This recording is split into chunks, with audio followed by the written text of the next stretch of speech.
Buenas tardes para todos y todas. Nuevamente desde la Asociación Colombiana de Facultades y Escuelas de Enfermería quiero enviarles un saludo muy especial. Hoy 20 de noviembre, ya próximos a finalizar el año. Ya en algunas universidades sus estudiantes están terminando sus semestres y en otras pues aún continúan porque pues empezaron poco más tarde el inicio del semestre académico. Hoy es un día especial porque hoy, como lo diré más al final, terminamos nuestra slide de este año, muy importante de todo lo que hemos venido hablando, y entonces por eso es muy especial, porque hoy concluimos. Vamos a hacer esta live sobre el ya anunciado el tema, pero también haré una conclusión de lo que tratamos durante todo el año. Ya es nuestro cuarto año en que hemos hecho esta live, ya llevamos bastante que hemos conversado sobre la educación y sobre la pedagogía. Hoy entonces, como les venía diciendo, empezamos a hablar sobre algo muy importante, que es la teoría constructivista o teoría del aprendizaje de Jean Piaget. Saludo aquí al Centro Universitario Cárdenas, a Carmen Tico Cross, que se acaban de unir. Muchas gracias por estar.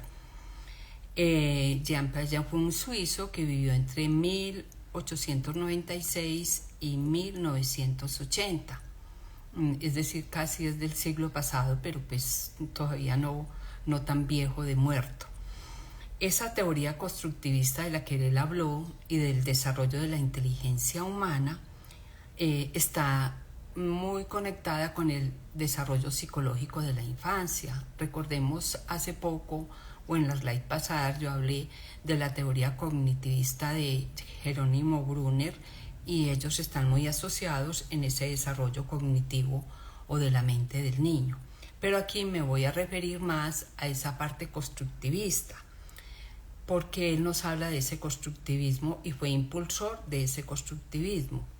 Carmen Tico Cross dice, profe, desde el Brasil, que buena teoría de nuevo en su libro. Centro Universitario Cárdenas, un saludo desde México, encantadas de estar aquí aprendiendo. Muchas gracias por estos mensajes. Para los constructivistas, ¿qué es el aprendizaje?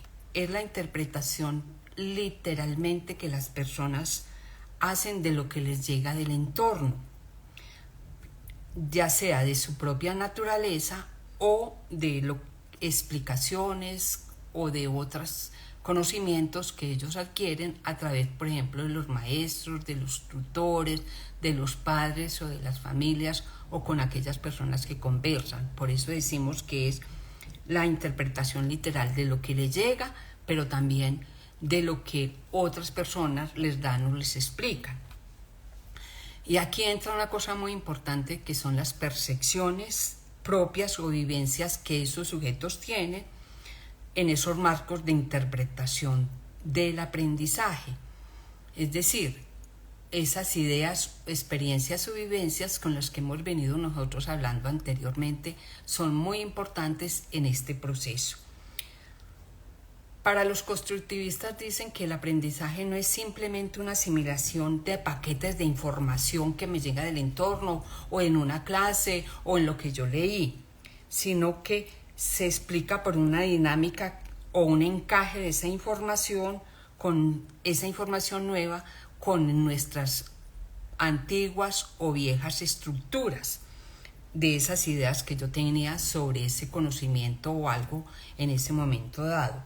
Por eso hay una frase importante que dice, lo que sabemos está siendo construido permanentemente, porque es ese encaje que yo hago del conocimiento nuevo que me está llegando con mis viejas estructuras, y por eso voy construyendo ese nuevo conocimiento. Para la corriente constructivista, entonces, ¿dónde está el énfasis? El énfasis está en el aprendiz. Él es el agente, él es el motor de su propio aprendizaje.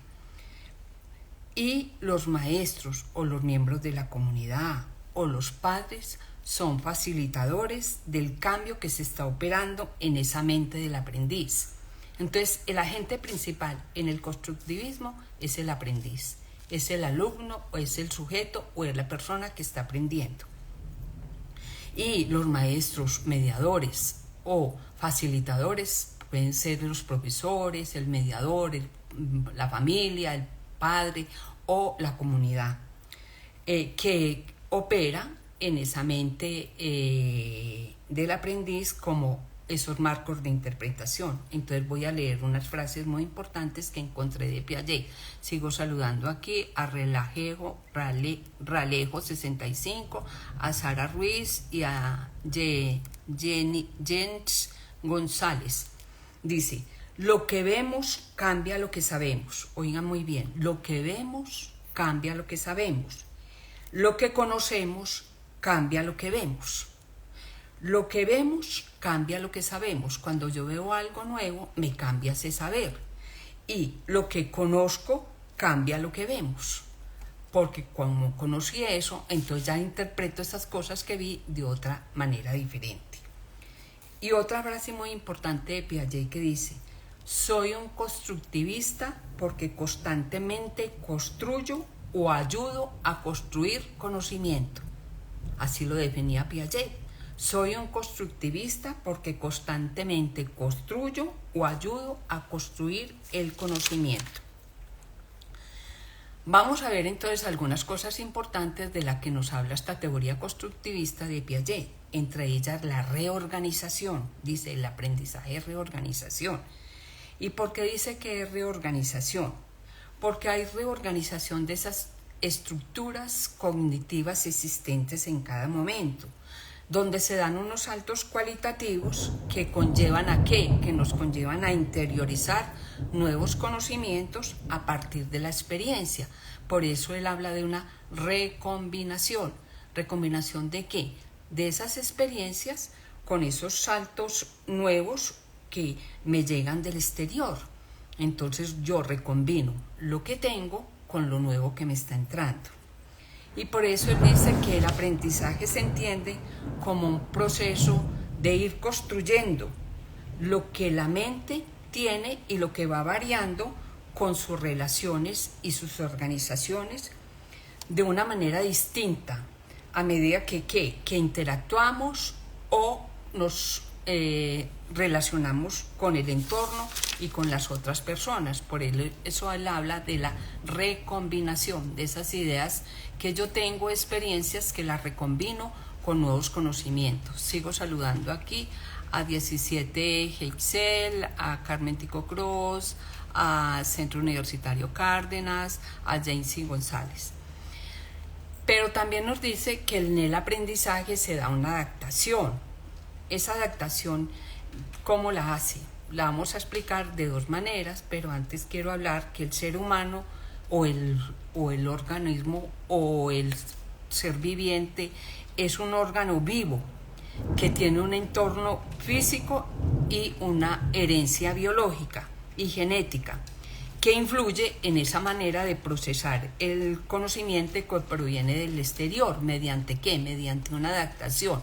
Y que en esa adaptación se puede dar de dos maneras, nos habla Piaget, de la asimilación y de la acomodación. Aquí se me fue la luz, espero que me estén oyendo. Nos dice cómo el ser humano afronta ese estímulo externo que le llega del exterior, cómo esas ideas o esos objetos externos son asimilados a el conocimiento que él tiene en su interior, en su mente, a lo que preexistente en el individuo. Entonces por eso que dice que hay una asimilación de mi conocimiento que yo poseo preexistente en mis experiencias y mis vivencias con ese conocimiento nuevo que me llega del exterior. Por eso hago asimilación. Pero también habla de la acomodación o acomodo, y al hablar de la acomodación es donde se involucra esa modificación en ese organismo en respuesta ¿a qué? A las exigencias del medio. Aquí se producen entonces ¿qué? Aquí se producen unos esquemas completamente nuevos, porque ya ese conocimiento que yo tenía anteriormente de eso que no conocía, o de que yo tenía una experiencia, una vivencia, se acomoda a un nuevo saber. Entonces, por eso la asimilación es opuesta a la acomodación. En la asimilación cogemos lo que viene del exterior y lo confrontamos con lo que yo tengo. Y al confrontar con mis propias ideas o experiencias, hago acomodación de ese nuevo conocimiento. Y cuando yo hablo de esa acomodación, de ese nuevo conocimiento que estoy construyendo con lo que me preexistía, llego al equilibrio. Entonces la asimilación y la acomodación me producen a mí ese equilibrio, que es la capacidad de reestructurar cognitivamente el aprendizaje. Por eso existe una regulación entre la asimilación y la acomodación. Eso es lo que nos dice Piaget. Y nos dice también que cuando se da ese equilibrio, se establece entonces entre los esquemas que el sujeto tiene y los estímulos que le llegan del entorno. O sea, lo que tiene el sujeto y los estímulos que vienen del entorno para producirse ese equilibrio. Que el equilibrio se establece, ¿por qué se establece? Por los propios esquemas que tiene la persona. Entonces, ahí entra la asimilación y la acomodación. Y que ese equilibrio se da porque se convierte en una integración jerárquica de esquemas distintos. Y entonces él nos habla de ese conflicto cognitivo. Mis ideas son propias, pero de lo que me llega al exterior, los confronto y si son iguales a las que yo tenga, no hay ninguna construcción del conocimiento. Pero generalmente, como son nuevas, se produce ese nuevo conocimiento. Eso es lo que nos dice Piaget. Y por eso él nos dice otra frase: el conocimiento no puede ser una copia, ya que siempre es una relación entre sujeto y objeto. Frases muy importantes que nos habla Piaget. Dice, el conocimiento no puede ser una copia, ya que siempre es una relación entre el sujeto y el objeto. Nosotros nunca copiamos el conocimiento, siempre tenemos algo preexistente, nos ponemos en relación con un objeto que es externo o que nos lo dan otras personas y ahí construimos ese saber. Yo siempre les he hablado a ustedes del aprendizaje por colaboración, del aprendizaje por cooperación, del aprendizaje situado y de muchas cosas que hablé en las anteriores live el año pasado, que vienen a mirarse con esa teoría constructivista de la que nos habla Piaget. Sin embargo, voy a hablar también de esos eslabones mentales o estadios de los que nos habló Piaget en su teoría constructivista y cognitiva también. Y él nos habló de 4 fases o 4 diferentes formas en que el niño, hasta convertirse en adulto, construye su saber. La primera fase es la fase sensoriomotor, que va desde los 0 a los 2 años, donde lo que hay es unas habilidades psicomotoras. El niño aprende a caminar, aprende a tocar, aprende a distinguir los objetos, por ejemplo, la cama, por ejemplo, a la mamá, por ejemplo, al papá, y aprende esa relación de objetos a través de ese desarrollo psicomotor. Inclusive aprende a repetir esas palabras que todavía puede que tengan un significado para él, que no lo sabemos, no lo hemos, pero sí es un significado. Por ejemplo, la palabra papá y mamá en esas etapas del 0 a los 2 años, que es la sensoromotriz. La segunda etapa, que va de los 2 años a los 7, es el preoperatorio. Es la etapa preoperatoria, donde aparece ya el lenguaje, ya él empieza a distinguir esas palabras, a asociarlas a ese conocimiento, donde empieza esa teoría de la mente. Hay simbólicamente cosas que él ya distingue o que imagina, y entonces se da esa relación de preoperatorio.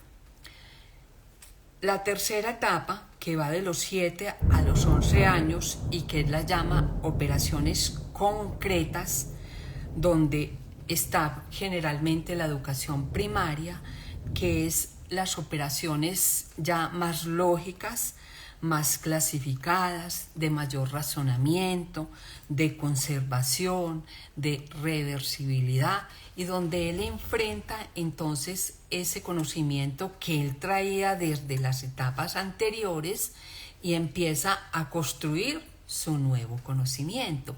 Por eso, si él de pronto le decía 1 más 2, 3, entonces él ya cuando empieza esas operaciones concretas hace ese razonamiento lógico de que es 1 más 2 es sumar o que 2 menos 1 es restar. Entonces fíjense que ahí entran esas operaciones mentales a ser parte importante de esa construcción de ese saber. Y la última etapa, que él la denomina operaciones formales, que es por encima de los 12, 15 o inclusive ya más adulto, donde en esas operaciones mentales que se da un pensamiento más abstracto, y entonces ya la persona empieza en esa etapa por encima de los 12 o 15 años a ser más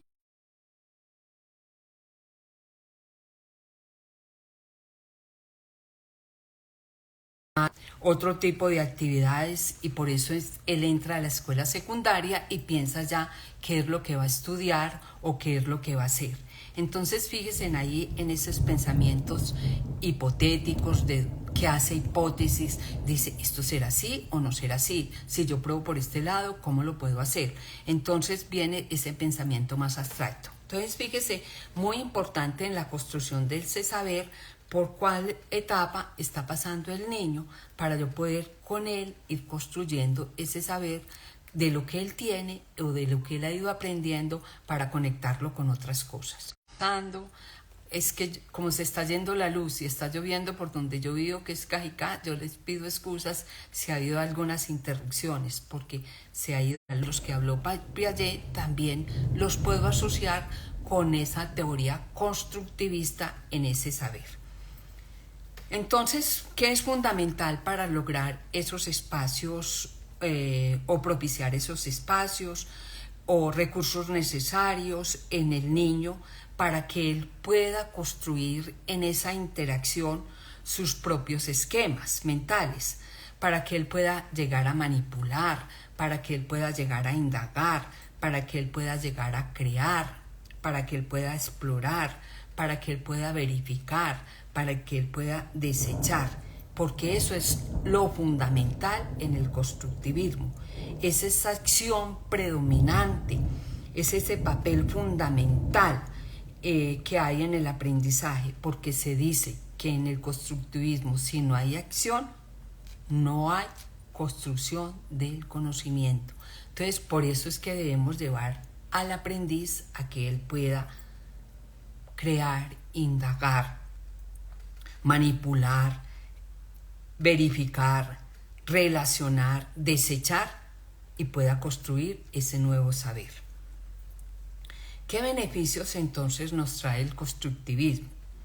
La persona construye su propio conocimiento.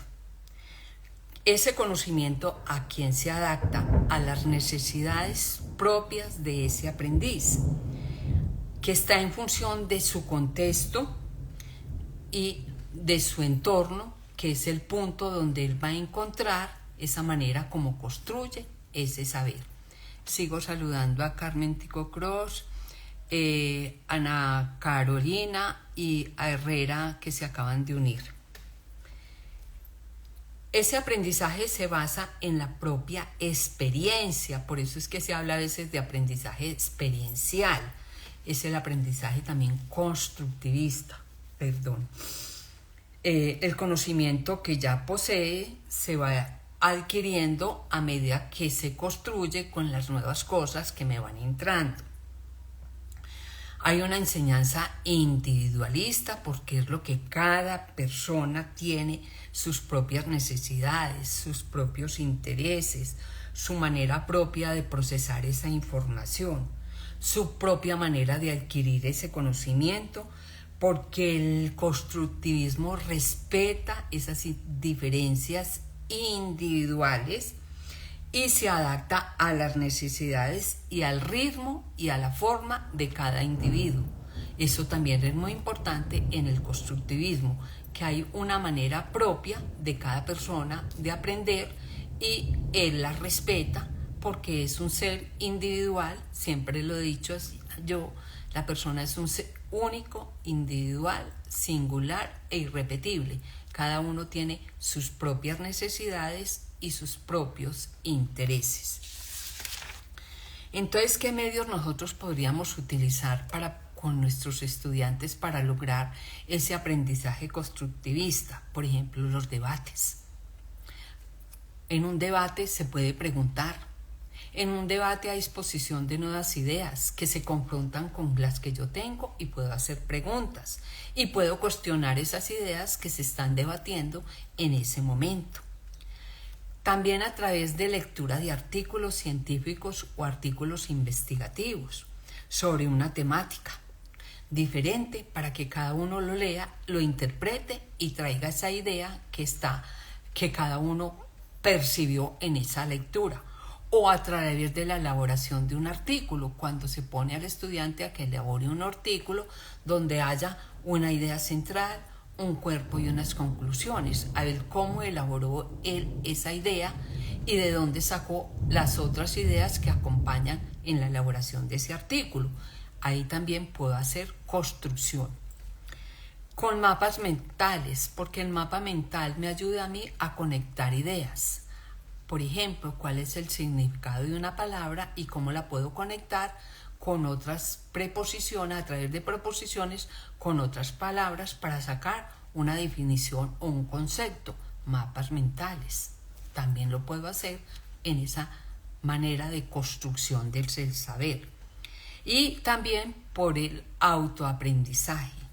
Cuando yo leo un libro que no había conocido antes, pero que tenía una idea leve de ese libro, también puedo hacer una construcción de ese saber, porque en el libro voy a encontrar otras ideas muy diferentes a las que yo tenía y puedo hacer construcción de ese saber. Entonces, fíjense que esta teoría nos puede dar mucho margen.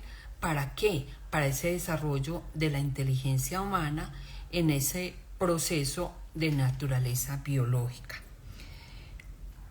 El constructivismo, entonces, muchos autores lo han venido desarrollando, no solo Piaget, también cuando hablé de Vygotsky hablábamos de ese constructivismo o de ese socioconstructivismo, que era la construcción de ese saber a través de esa relación social que tienen las personas cuando interactúan con los otros seres, y ahí viene esa construcción de ese saber.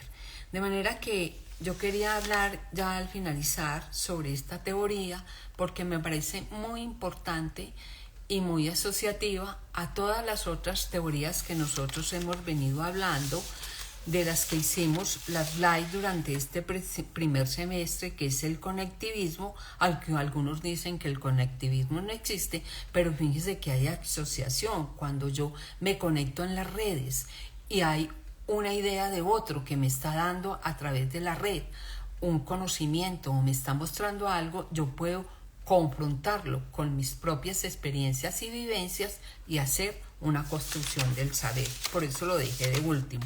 O también con lo que acaba de hablar de la zona del desarrollo próximo de Vygotsky, que nos hablaba de esa teoría socioconstructiva, que era esas ideas precursoras que hay en el entorno y que yo tengo sobre el entorno, pero que también me pueden ayudar a mí hacia la construcción de ese saber. Y pues ni hablar de la teoría cognitiva de Jerónimo Brunner, porque ellos dos trabajaron mucho esta teoría en que hay esos procesos internos cognitivos de los que hablé yo en las 4 etapas que nos propone Piaget, que las dijimos: la sensoromotriz, la preoperatoria, donde aparece el lenguaje, las operaciones concretas, donde hay razonamiento lógico, o las operaciones formales, donde se hace pensamiento hipotético y deductivo.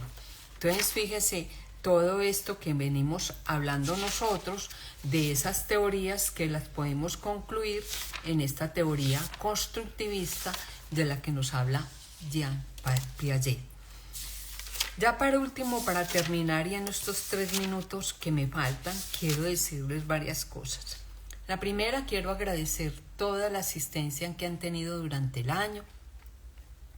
En esta 4ª temporada, donde hablamos en la primera parte de lo relacionado con las habilidades blandas, del autoconocimiento, de la resiliencia, de la autorreflexión, de la comunicación asertiva, de la empatía, del pensamiento crítico y reflexivo, de todas esas cosas, de habilidades que me permiten a mí no solamente desempeñarme en mi profesión, sino poder interrelacionar con los otros y poder con ellos construir un saber.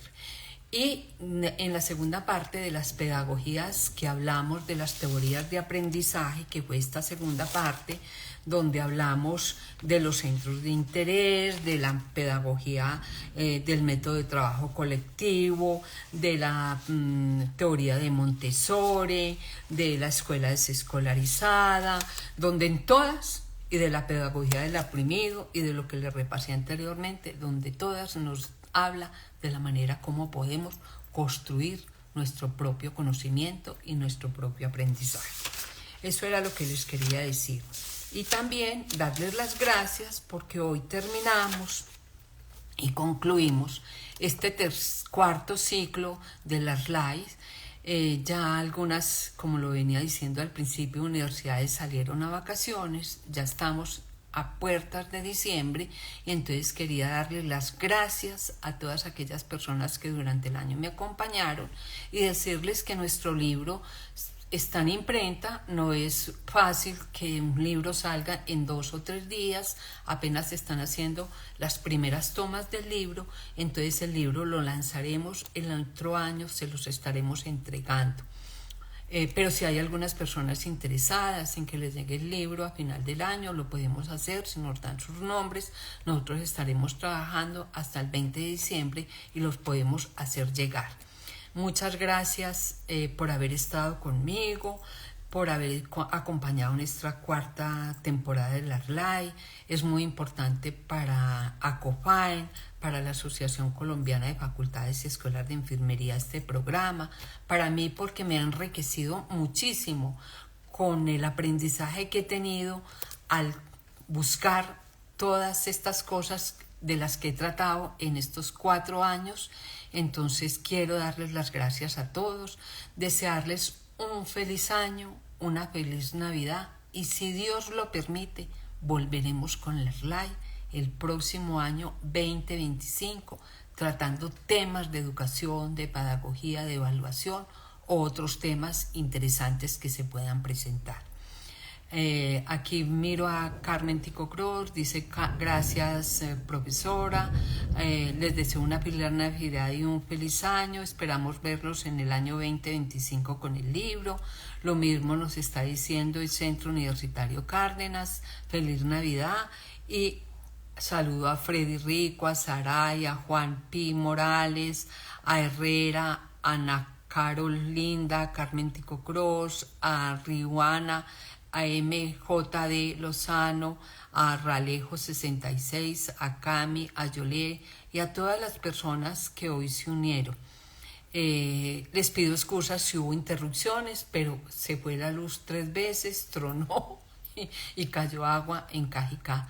Desde aquí les mando un saludo muy especial y el próximo año volveremos con las RLAI de los diálogos de educación de la Asociación Colombiana de Facultades y Escuelas de Enfermería.